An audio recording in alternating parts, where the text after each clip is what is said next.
Pilot system कहा जाता है। पायलट सिस्टम की वजह से ये इसकी शाखाएं पूरी बंधी हुई है, तो इससे अपन हर प्लांट पे ज़्यादा फ्रूट ले सकते हैं जी। तो ये वैरायटी आपने क्यों सेलेक्ट करी? हम खुद पहले VNR लगाने का सोच रहे थे, लेकिन फिर जब हमने मार्केट सर्वे किया तो VNR के रेट रेड डायमंड की वजह से कम हो गए। इंदौर में भी अराउंड 70-80 रुपीज़ पर केजी का हमें रेट, जैसे रेड डायमंड वेराइटी है, ये वेराइटी के फ्रूटिंग सिर्फ 4 या 5 महीने में आने चालू हो जाती है प्लांटेशन के बाद। फर्स्ट प्रोडक्शन हम ले रहे हैं तो ये अराउंड हम 5 से 7 केजी ले रहे हैं। सेकंड प्रोडक्शन आएगा तब हम इसमें अराउंड 20 to 25 केजी पर प्लांट लेंगे, और फिर जब ये फुल्ली मैच्योर्ड हो जाएगा तब आप एक प्लांट से 70 केजी अराउंड ले सकते हैं। तो जो हमारे प्लांट्स है वो हमने शबनम नर्सरी से लिए, जो कि वेस्ट बंगाल में स्थित है। उनके जो प्लांट्स थे वो हमें वेलम प्राइम से ऑलरेडी ट्रीटेड प्लांट्स मिले थे। शबनम नर्सरी से बाकायदा फॉलोअप रहा कि आपके प्लांट्स किसी के इन्फेक्शन तो नहीं। किसान भाइयों, आप मेरे हाथ में जो पॉलिथीन देख रहे हैं, इसके अंदर जो फ्रूट है वो 80 से 100 रुपए प्रति किलो के हिसाब से बिकता है। जी हाँ किसान भाइयों, आपने बिल्कुल सही सुना, 80 से 100 रुपए प्रति किलो के हिसाब से।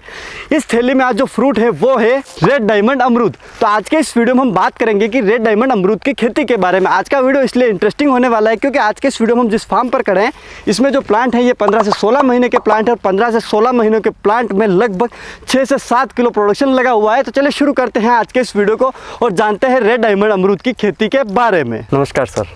नमस्कार। सबसे पहले तो आपका वेलकम है हमारे चैनल में, और हमारे जो किसान भाई आपको देख रहे हैं, थोड़ा सा आप उन्हें अपना और अपने फार्म का परिचय कराइए।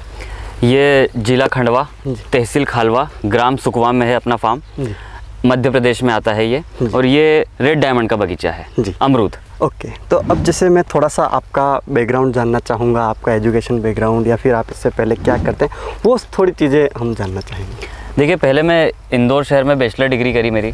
मैं ब्राह्मण परिवार से आता हूँ, और ये खेत हमारे पास पहले से था, पर अब आप देख रहे हैं कि जॉब में अब बड़े शहर में रहना, वहाँ के खर्चे ज़्यादा, तो वो मज़ा नहीं आता है। और ये फार्मिंग में ऐसा है कि अपने खुद का प्रोडक्शन हो रहा है, धीरे धीरे आप इस पर कुछ इनोवेटिव कर सकते हैं, तो आप अपनी इनकम बढ़ा सकते हैं। इसीलिए मैंने फार्मिंग को चूज़ किया। ओके, तो जैसे आप फार्मिंग में आए तो आपने, जैसे कि हमारे जो किसान हैं, जो पुराने जो फार्मिंग करते आ रहे हैं, जो फार्मर हैं, वो ट्रेडिशनल क्रॉप को लगाते हैं, आप बागवानी में आए। हाँ, बागवानी में भी आपने अमरूद को चुना।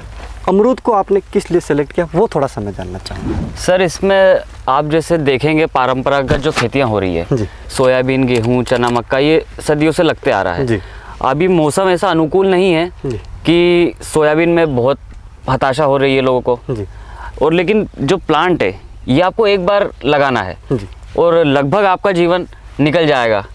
और आपको बार बार लागतें नहीं लगाना है, मौसम का इस पे इतना फ़र्क नहीं पड़ता है, तो ये एक सेफ खेती मानी जा सकती है। इसीलिए हमने बगीचा लगाया। और अमरूद इसलिए क्योंकि सीताफल हुआ, अमरूद हुआ, ये लगभग हर क्लाइमेट में लग जाते हैं, और हमारा जो क्लाइमेट है उसके हिसाब से हमको ये सूटेबल लगा।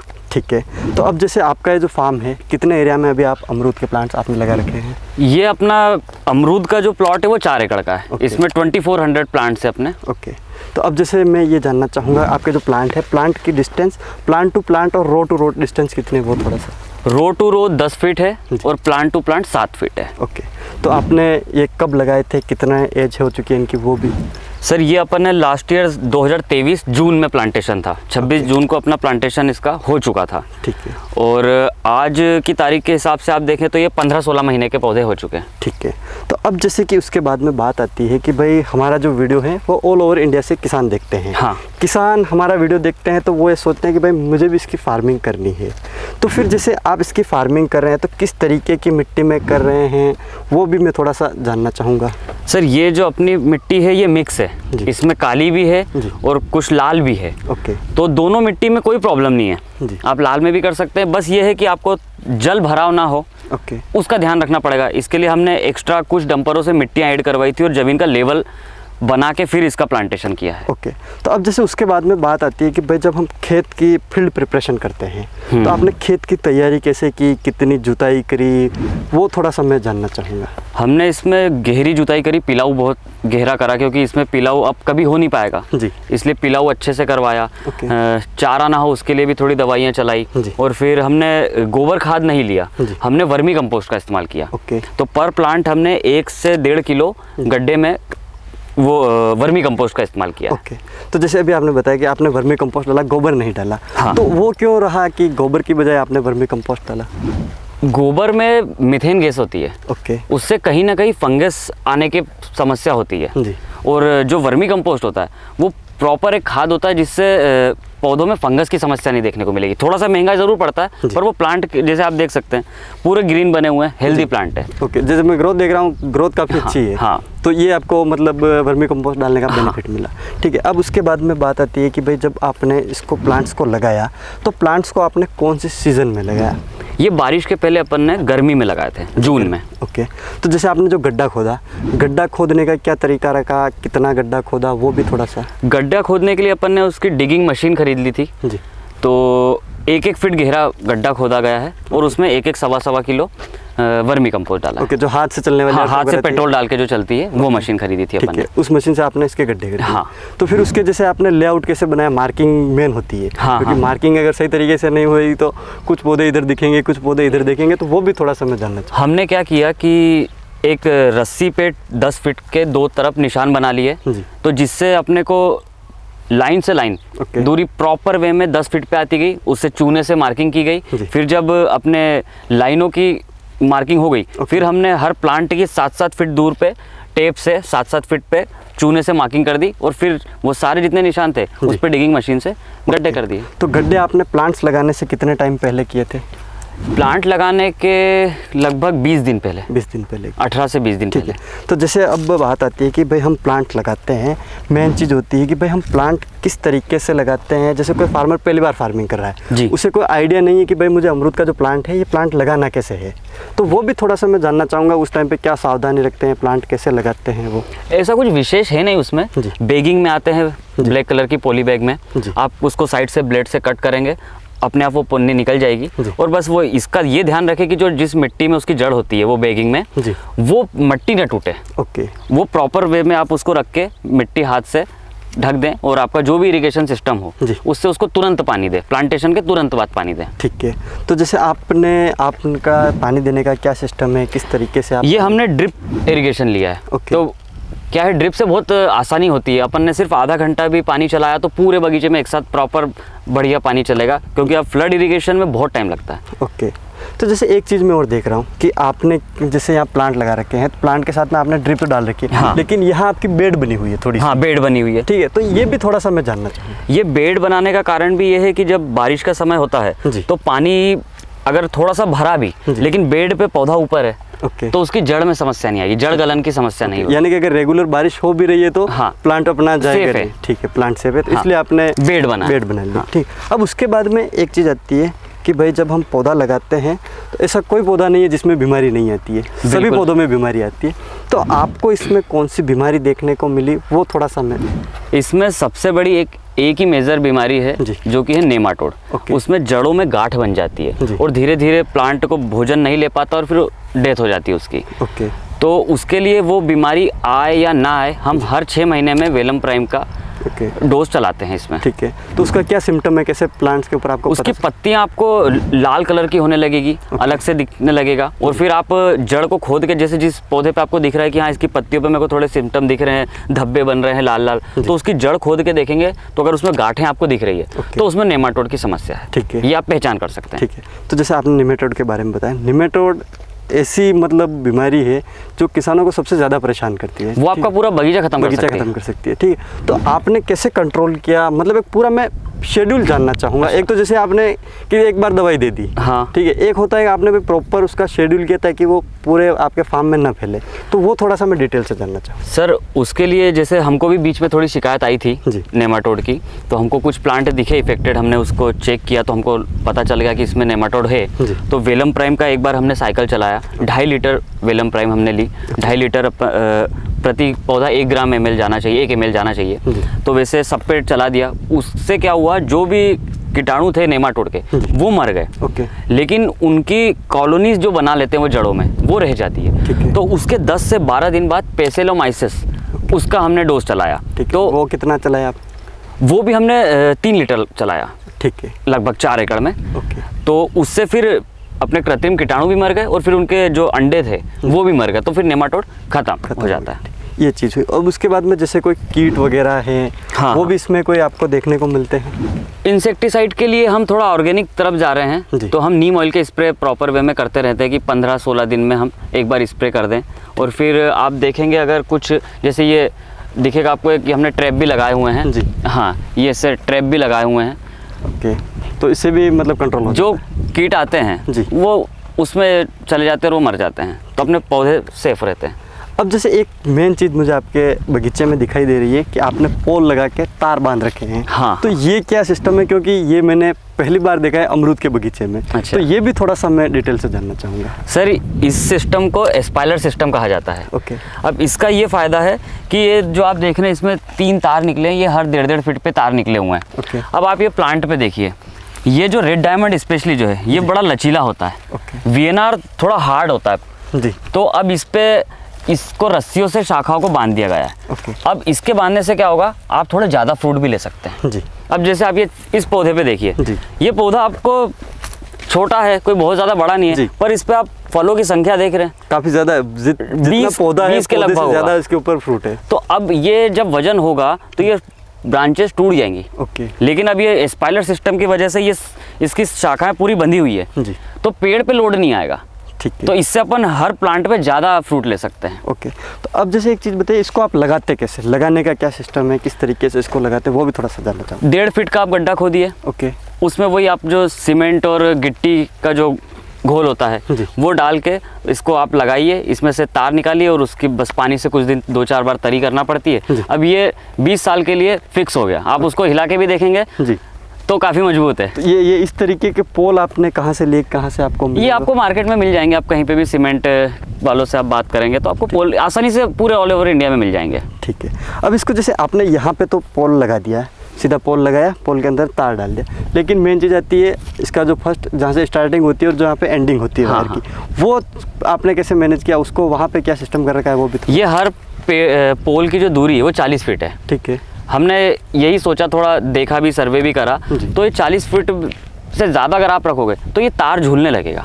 उसकी कसावट वो नहीं रहेगी। तो इसलिए 40-40 फीट की दूरी पे हमने इसको रखा है। ठीक है। जो फर्स्ट पोल और लास्ट पोल होता है दोनों में कैंची लगाई जाती है, एक एक्स्ट्रा पोल उसको सहारे के लिए लगाया जाता है ताकि जब उस पर तार की कसावट आए तो वो गिर ना जाए। ओके, यानी जैसे ये तो लग रहा है यहाँ पे इसको हम 45 डिग्री एंगल में एक दूसरा पोल लगाएंगे, वो पहले और लास्ट में। ओके, ठीक है। तो उससे ये मतलब पूरा कंट्रोल में आ जाता है, गिरेगा नहीं, बीच में वजन आएगा तो भी। ठीक है, ये चीज़ हुई।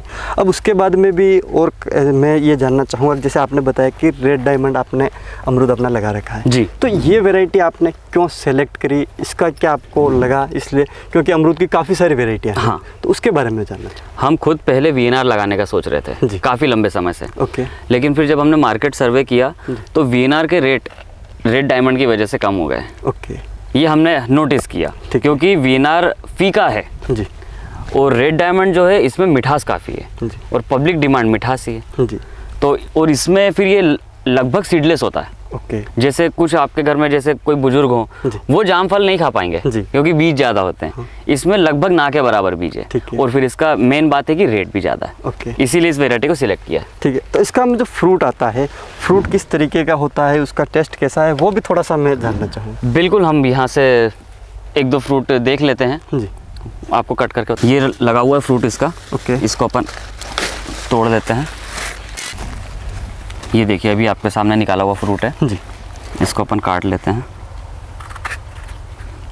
बड़े सॉफ्ट तरीके से कट गया जी। अब ये देखिए इसमें सीड बिल्कुल सीड नहीं है इसमें, और अंदर से तो पूरा लाल है। हाँ, और बाहर की जो साइड है वो थोड़ी सी ग्रीन कलर की। ठीक। तो अब इसको हम खाते हैं तो जैसे कि मैंने सुना है कि भाई हम इसको खाते हैं तो इसके 2 टेस्ट आते हैं। हाँ, तो वो चीज़ भी थोड़ा सा मैं जानना चाहूँगा। इसमें आप ये जो देखेंगे ना, ये जो मोटी लेयर है ये ग्रीन वाली, इसमें नाशपाती का टेस्ट आएगा। ठीक है। और अंदर आपको जाम और तरबूज का मिक्स टेस्ट आएगा। ठीक है। तो ये अंदर का जैसे कलर है ये कितना रेड होता है, मतलब पूरा जब ये पक जाता है? जैसे अभी तो थोड़ा पूरा पका नहीं है। तो जैसे जिस तरीके से अपना तरबूज होता है, क्या तरबूज के जैसे? तरबूज के लगभग ही ये रेड होगा।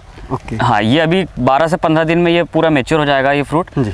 अभी भी आप खा सकते हैं इसको, बट अभी इसमें और मिठास बढ़ेगी। ओके। हाँ, और तरबूज जितना लाल होगा। तरबूज जितना लाल हो जाएगा। ठीक है। तो अब जैसे हम देखते हैं कि इसका एक जो एवरेज फ्रूट आएगा, एवरेज फ्रूट का वज़न हमें कितना मिलता है? ये 300 से 500 ग्राम। पर इसकी हार्वेस्टिंग हम 400-450 ग्राम पे करेंगे। ओके, क्यों? बेस्ट साइज होता है। आजकल आप जैसे वीनार देखोगे तो 1-1 किलो के भी हो जा रहे हैं, बट जो आप मेट्रो सिटीज़ में जाओगे तो इतनी बड़ी फैमिलियाँ नहीं रह गई है। अब 1 किलो का अगर अमरूद आप काटोगे तो ख़त्म ही नहीं होगा फैमिली से। 3 लोग 4 लोग होते हैं फैमिली में, तो 400-450 ग्राम इनफ। फ्लावरिंग से लेकर जब फ्रूट हार्वेस्ट करते हैं, इसका जो साइकिल होता है, हाँ, उसके बारे में मैं ये डिटेल से ये चीज़ जानना चाहूँगा कि जब आज आपका फ्रूट लगा, मतलब फ्लावर लगा, फ्लावर से लेकर फ्रूटिंग तक आप इसमें क्या ट्रीटमेंट करते हैं, किन किन चीज़ों का ध्यान रखते हैं, वो थोड़ा सा मेरे को समझिए। सर इसका हमने प्रूनिंग की थी जून में, जून एंड में। और अभी आप देख रहे हैं सितंबर अक्टूबर चल रहा है, और 10-15 दिन में नवंबर स्टार्टिंग में ही आ जाएगा। मतलब ये 5.5-6 महीने का सर्कल था। इसमें हमने आपको बता चुका हूँ, एक तो वर्मी कंपोस्ट हमने डाला है, फिर माइक्रो न्यूट्रिएंट डाले हैं, इसमें मैग्नीशियम और जिंक, बोरॉन, ये सारी चीज़ें चलाई है। अब जैसे एक चीज़ आती है कि काफ़ी किसान हैं जो अलग अलग फ्रूट की फार्मिंग करते हैं, वो जो ग्रुप में फ्रूट आते हैं उनकी थिनिंग भी करते हैं। जैसे 2 फ्रूट लगे हैं एक साथ में, तो उनको एक फ्रूट जो कमज़ोर है उसको हटा देते हैं। तो क्या आपने भी उस चीज़ के ऊपर फोकस किया है या फिर वो थोड़ा? हाँ, इसमें अगर आप एवरेज फ्रूट निकालते हो तो इसमें कम से कम 50-60 पर प्लांट पे फ्रूट थे। ओके। तो हमारा जो टारगेट था कि फर्स्ट प्रोडक्शन में हम इतना वजन नहीं डाल सकते प्लांट पे, कि हमको 5 से 7 केजी प्लांट के हिसाब से रखना है, ताकि अपना प्लांट टूटे ना। ओके। तो हमको जितने अच्छे उस पर फल हमने पहले चेक कर, लगभग सारे फल अच्छे ही होते हैं, खराब नहीं होते, बट जैसे कुछ थोड़े बड़े हो गए, तो हमने उसको पहले बेगिंग कर दी कि हमारा टारगेट था जैसे अब इस पे कि हाँ इस पे हमको रखना है 4 से 5 किलो। तो हमने जितने फ्रूट लगे हुए थे उस पर बेगिंग कर दी, बाकी हमने तोड़ दी। ओके। आपने प्लांट को देख लिया कि भाई ये प्लांट कितने फ्रूट को होल्ड कर सकता है, हाँ, उसको देख के आपने जो अच्छे फ्रूट आपको लगे उनको रख दिया, बाकी सबको आपने हटा दिया। ठीक है। अब बात आती है बेगिंग की। हाँ, बेगिंग किस तरीके से करते हैं वो थोड़ा सा मैं जानना चाहूँगा। सर इसमें पहले हमने फॉर्मनेट लगाया है। ओके। ये आप देख सकते हैं, ये फॉर्मनेट लगा है, इसके अंदर ये अपना फ्रूट है, आप देख सकते हैं। उसके बाद में इसको ये पन्नी से कवर कर दिया, और फिर स्टेपल कर दिया। ठीक है। तो कितने फ्रूट कितने साइज़ का होता है उस टाइम पे हम इसमें बेगिंग? नींबू के साइज़ के आसपास। ठीक है। तो अब जैसे बेगिंग करते हैं, एक फ्रूट के ऊपर आपने जो बेगिंग की, हाँ, इसमें आपको लगभग कितनी कॉस्ट आती है एक फ्रूट? सर ये एक फ्रूट का तो मैं आपको ऐसे नहीं बता पाऊंगा, बट मैं ओवरऑल बता देता हूँ कि 4 एकड़ में 2400 प्लांट्स है अपने। तो 22,000 रुपये के हमको फॉर्मनेट और पन्नियाँ लगी। तो अब आप मुझे जो फर्टिलाइज़र शेड्यूल है वो थोड़ा डिटेल से समझाइए। उसके पहले मैं बता देता हूँ, ये उद्धव गंधे मेरा छोटा भाई है, हम दोनों ही ये फार्म साथ में चलाते हैं, और ये इन्होंने बीएससी एग्रीकल्चर किया हुआ है। तो जो फर्टिलाइज़र के लिए और ये शेड्यूल के बारे में वो मुझसे अच्छा ये आपको जानकारी दे पाएंगे। ठीक है। तो अब जैसे आप हमें ये बताइए कि सर ने काफ़ी अच्छी जानकारी दी है मुझे अमरूद की फार्मिंग के बारे में, लेकिन मैं फर्टिलाइज़र और जो पेस्टिसाइड का जो शेड्यूल है वो थोड़ा सा आपसे समझना चाहूँगा कि जैसे कोई फार्मर पहली बार फार्मिंग कर रहा है अमरूद की, तो उसको पूरा समझ में आ जाए कि भाई मुझे ये वीडियो देखने के बाद में फर्टिलाइज़र के लिए कहीं दूसरी जगह नहीं जाना पड़ा, तो वो थोड़ा समझाइए। तो पहले तो अपन कवर करते हैं फर्टिलाइज़र वाला पार्ट। ओके। तो फर्टिलाइज़र में साल में आपको मिनिमम 2 बार वर्मी कंपोस्ट देना है, जो कि स्टार्टिंग में जब बेबी प्लांट्स होंगे तब वो 1 kg रहेगा, और जब आपका प्लांट्स मेच्योर हो जाएगा, 2 साल प्लस एज हो जाएगी प्लांट्स की, तब वो 2 to 3 kg पर प्लांट आपको वर्मी कंपोस्ट डालना पड़ेगा। और वर्मी कंपोस्ट को में आप हमेशा ट्राइकोडर्मा मिला के डालिए। उससे क्या होगा, उससे फंगस होने के चांसेस बहुत कम हो जाएंगे। और फिर ये पार्ट हो गया वर्मी कंपोस्ट का। अब बात करते हैं अपन जैसे जो गुआवा है, गुआवा में स्पेशली कभी भी नाइट्रोजन वगैरह का इस्तेमाल नहीं किया जाता है। आपने नोटिस करा होगा कभी भी यूरिया और इन चीज़ों का इस्तेमाल नहीं करते हैं। तो मोस्टली इसमें आपको अगर इस्तेमाल करना है तो आप डीएपी यूज़ कर सकते हैं, जो कि चलता है 30 to 50 ग्राम प्रति प्लांट। उसके अलावा जब मेन फर्टिलाइजर्स चलते हैं फ्रूटिंग के टाइम पे, जब लेमन साइज़ के अपने फ्रूट्स हो जाते हैं, तो उसके बाद आपको चलाना है बोरोन, मैग्नीशियम, जिंक और माइक्रो न्यूट्रिएंट्स।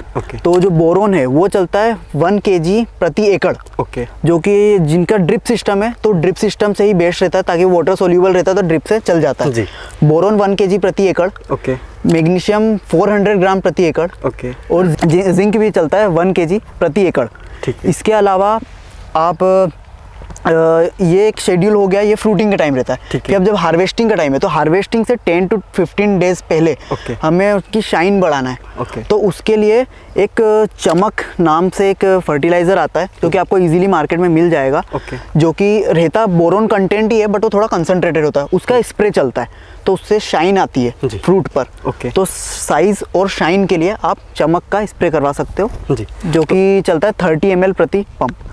जो 15 लीटर की अपनी टंकी आती है उसमें डाल के। जी ठीक है। अब उसके बाद में पेस्टिसाइड का जो शेड्यूल है वो भी मैं जानना चाहूँगा। ठीक है, तो पेस्टिसाइड का ऐसा रहता है कि जब आपके फ्लावरिंग स्टेज पर आता है जी, तो जो फ्रूट फ्लाइज होती है वो 2 टाइम पे अटैक करती है। जब आपके फ्लावर फ्रूट में कन्वर्ट होने वाले होते हैं तब, और जब आपके जो फ्रूट्स होते हैं वो अराउंड लेमन साइज के हो जाते हैं। तो फ्रूट फ्लाइज क्या करते हैं, उसमें आते हैं और अपना डंक मार के अपने एग्स छोड़ के चले जाते हैं जो कि हमें फ्रूट बाहर से दिखता अच्छा है पर धीरे धीरे जब वो बड़ा होता है तो वो अंदर से पूरा सड़ चुका होता है। तो उसके लिए बायरोफ्यूजिन करके आता है, वो प्रति पंप मतलब 15 लीटर का जो पंप आता है उसमें 30 ml चलता है। ठीक है। तो बायरोफ्यूजिन, उसके अलावा हमने इसमें मोस्टली यूज़ करा है नीम ऑयल।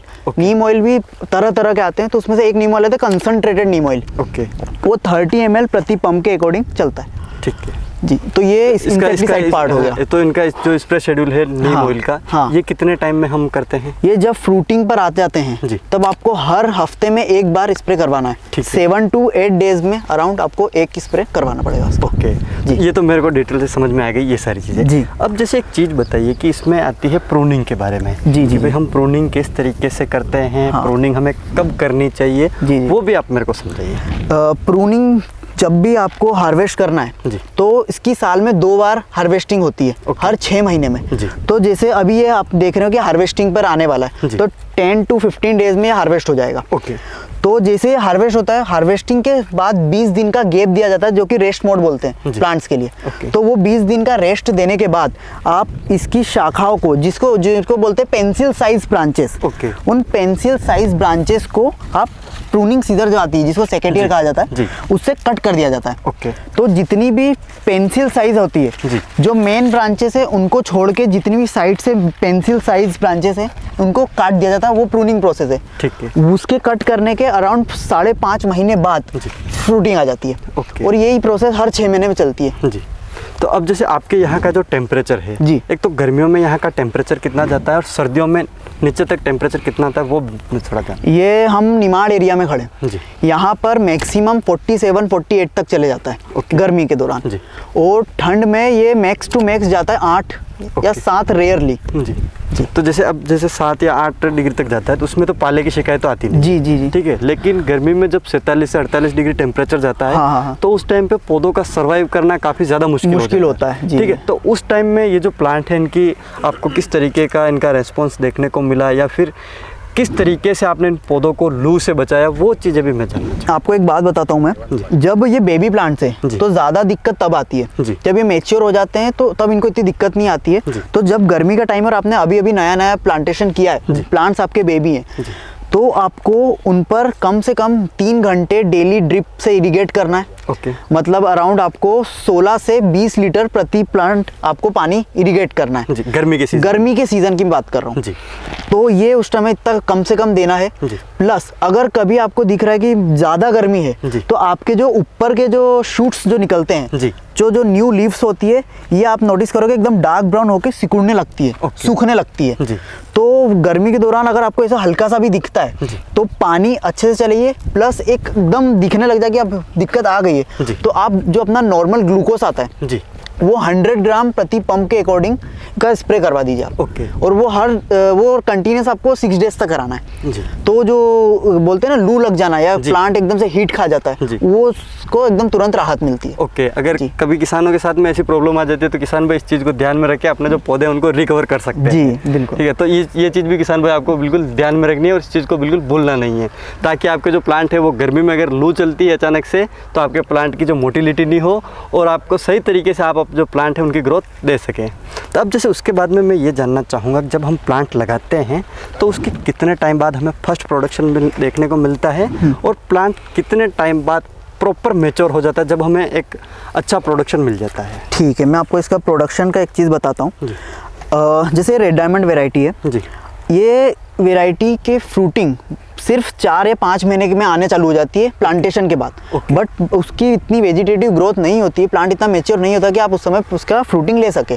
तो आपको मिनिमम मैंने जितना देखा है मेरे एक्सपीरियंस के अकॉर्डिंग, आपको 12 to 13 मंथ का जब तक प्लांट ना हो तब तक एक भी फ्रूटिंग नहीं लेनी चाहिए। जब वो फ्लावरिंग स्टेज पर हो तभी उसके फ्रूट्स को तोड़ के फेंक देना चाहिए। तो आपको 12 से 13 महीने के बाद आप ले सकते हो, बट उस समय आप ज़्यादा से ज़्यादा 2 से 3 kg पर प्लांट ले पाओगे। और एक्चुअल प्रोडक्शन उसका चालू होता है 18 महीने बाद। प्लांटेशन के 18 महीने बाद, जैसे अभी अपन खड़े हैं, ये 15 से 16 महीने का प्लांट हो चुका है। तो ये अब काफ़ी मैच्योर है फ्रूटिंग देने के लिए। और इस पर आप फ्रूटिंग लीजिए और हर 6 महीने में आप इसका प्रोडक्शन ले सकते हो। जैसे फर्स्ट प्रोडक्शन हम ले रहे हैं तो ये अराउंड हम 5 से 7 kg ले रहे हैं। इसके बाद 6 मंथ के बाद जब सेकेंड प्रोडक्शन आएगा तब हम इसमें अराउंड 20 to 25 kg पर प्लांट लेंगे। और फिर जब ये फुल्ली मैच्योर्ड हो जाएगा तब आप एक प्रोडक्शन में एक प्लांट से अराउंड 30 to 35 kg पर प्लांट आप ले सकते हैं। एक पौधे से 30 एक पौधे से तो साल भर के दोनों प्रोडक्शन मिला के आप 70 kg अराउंड ले सकते हैं एक हेल्दी प्लांट से। इससे ज़्यादा भी लिया जा सकता है, बट हमें प्लांट की वेजिटेटिव ग्रोथ को देखते हुए, अच्छे मैनेजमेंट को देखते हुए इतना ही लेना चाहिए। इससे ज़्यादा फिर लिमिट क्रॉस नहीं करनी चाहिए, नहीं तो फिर प्लांट की एज कम हो जाती है। ठीक है। तो अब जैसे आपने प्लांट एज के बारे में बताया, तो मैं ये भी जानना चाहूँगा कि भाई हमने जैसे एक बार प्लांट लगा दिया तो कितने साल तक हमें प्लांट लगाने की ज़रूरत नहीं है, कितने साल तक अच्छा अपना प्रोडक्शन मिलता रहेगा? जी, तो इसका आपने ये नर्सरी से जिन हमने लिया है तो सभी का कहना ये है कि अराउंड 25 ईयर्स तक इसकी एज होती है। तो ये इसका पीक प्रोडक्शन तो 20 साल तक तो आपको इजीली मिलेगा। लास्ट के 5 ईयर्स में जब प्लांट ओल्ड हो जाता है तब उसकी प्रोडक्शन फ्रूटिंग एज कम हो जाती है। तो प्रोडक्शन कम हो सकता है तब। तो जैसे एक चीज़ आप मेरे को बताइए कि आपके जो प्लांट है यहाँ पर काफ़ी अच्छा प्रोडक्शन मेरे को दिखाई दे रहा है जी, लेकिन हमने पहले भी कुछ जो वीडियो हैं वो रेड डायमंड के जो अमरूद है उसकी फार्मिंग के ऊपर बनाए हैं जी। उनमें काफ़ी किसान हमें ये सवाल पूछते हैं कि भाई हमारे काफ़ी ऐसे स्टेट हैं जहाँ पर हमें प्रॉपर प्रोडक्शन नहीं मिल रहा है। जी जी जी। तो उसके बारे में भी आप अगर कुछ आइडिया दे सके तो। वैसे हमने जहाँ तक देखा है मध्य प्रदेश, छत्तीसगढ़, उड़ीसा, महाराष्ट्र, इन सभी स्टेटों में काफ़ी सक्सेस हो रहे हैं रेड डायमंड। जो मेन मंडी है दिल्ली आज़ादपुर मंडी, वहाँ पर ये सभी स्टेट्स का जा रहा है, फ्रूट्स जा रहा है। तो हमें तो ऐसा सच कुछ प्रॉब्लम नहीं आई कि हमें देखना पड़ रहा है कि फ्रूटिंग में प्रॉब्लम आ रही है या कोई प्रॉब्लम आ रही है। प्रॉब्लम तो बस यही है कि जिन फार्मर्स का ठीक से मैनेजमेंट सही नहीं है, नेमाटोड पे उनको बेचारे लेक ऑफ नॉलेज भी कई फार्मर्स होते हैं जो नहीं उनको पता होता है कि वो आइडेंटिफाई नहीं कर पाते किस चीज़ का सिम्टम है। तो मेनली अगर उन चीज़ों का ध्यान नहीं है तो ही आपको प्रोडक्शन में प्रॉब्लम आएगी। अदरवाइज इसमें इतना प्रोडक्शन हमें मिलता है कि अभी ये फर्स्ट प्रोडक्शन ले रहे हैं, स्टिल हमें 50 to 60 फ्रूट्स पर प्लांट मिल रहे थे। हमें वो बात अलग है, हम इतने ले नहीं सकते, तो उन पे हमने 5 to 7 kg मतलब अराउंड 20 फ्रूट्स पर प्लांट लिया है। तो प्रोडक्शन की तो मुझे कोई प्रॉब्लम नहीं आई है। ठीक। अब जैसे एक चीज़ और बताइए कि आप इसकी फार्मिंग कर रहे हैं तो हमारे जैसे हम पहले भी यही बात कर रहे थे कि जो हमारे जो ट्रेडिशनल जो फार्मिंग करते हैं फार्मर, तो उन्हें इन चीज़ों के बारे में पता नहीं है। जी जी। वो डायरेक्ट अपनी जो सोयाबीन है उसको लगाया, गेहूँ है उसको लगाया, वो उसको ग्रो कर लेते हैं। लेकिन जब आप इसके ऊपर आए, आपने अमरूद लगाया है, तो आपने ये भी रिसर्च की होगी कि भाई जब हमारा प्रोडक्शन आएगा तो हम इसको सेल कहाँ करेंगे या फिर हमें क्या रेट मिलेगी। तो उसके बारे में आपने क्या सोचा है फिर, या फिर आपका क्या रिसर्च है? हमने जब गुआवा हमारा लगाने का चल रहा था ऑर्चर्ड का, तब हमने अराउंड 2 साल तक मार्केट सर्वे किया। तो हमने सभी वेराइटीज़ के बारे में पता किया कि किन वेराइटी का क्या रेट मिलता है और डिमांड कितनी है। तो हम एंड में रेड डायमंड पर आके हम रुके कि रेड डायमंड में हमें सबसे ज़्यादा रेट भी मिल रहा था और डिमांड भी मिल रही थी। तो इसका मेन मार्केट जितनी भी मेट्रो सिटीज़ है वही एक्चुअल मेन मार्केट है। वो दिल्ली हो गया, मुंबई हो गया। अपने मध्य प्रदेश की बात करें तो आपको इंदौर में भी काफ़ी, हमको इंदौर में भी अराउंड 70-80 रुपीज़ पर kg का हमें रेट मिला है। इंदौर मध्य प्रदेश में। ठीक है। तो यानी कि मार्केट की कोई प्रॉब्लम आने वाली कोई प्रॉब्लम नहीं आने वाली है, क्योंकि इसकी डिमांड इतनी है कि हर डीलर, हर व्यापारी, फ्रूट वेंडर्स जितने भी हैं वो सभी चाह रहे हैं कि हमें ये फ्रूट मिले, क्योंकि ये फ्रूट्स अभी इतना प्रोडक्शन नहीं है जितना वीएनआर का है। वीएनआर इतने सालों से चल रहा था, अब वीएनआर के ऑर्चर्ड्स इतने सारे हो चुके हैं कि अब उसका प्रोडक्शन बहुत है और डिमांड धीरे धीरे लो हो रही है, बिकॉज टेस्ट इतना नहीं था जितना रेड डायमंड में। अब जैसे मैं लास्ट में एक चीज़ ये जानना चाहूँगा कि भाई हम फार्मिंग करते हैं, आपने 15 से 16 महीने इसमें लगाए, आपने मेहनत की, आपने इसमें पैसा लगाया जी। लेकिन फार्मिंग तभी सक्सेस होती है जब आपने जो प्लांट सेलेक्ट किए हैं, आपका प्लांट सिलेक्शन सही है और प्लांट अगर सही से ग्रोथ करते हैं तो आपने प्लांट सेलेक्ट किस तरीके से किए, कहाँ से प्लांट्स लिए, वो भी थोड़ा सा मैं जानना चाहूँगा। तो जो हमारे प्लांट्स है वो हमने शबनम नर्सरी से लिए, जो कि वेस्ट बंगाल में स्थित है। तो अयान जी नाम है उनका, नर्सरी ओनर का। तो उनसे हमने प्लांट्स बाय किए थे।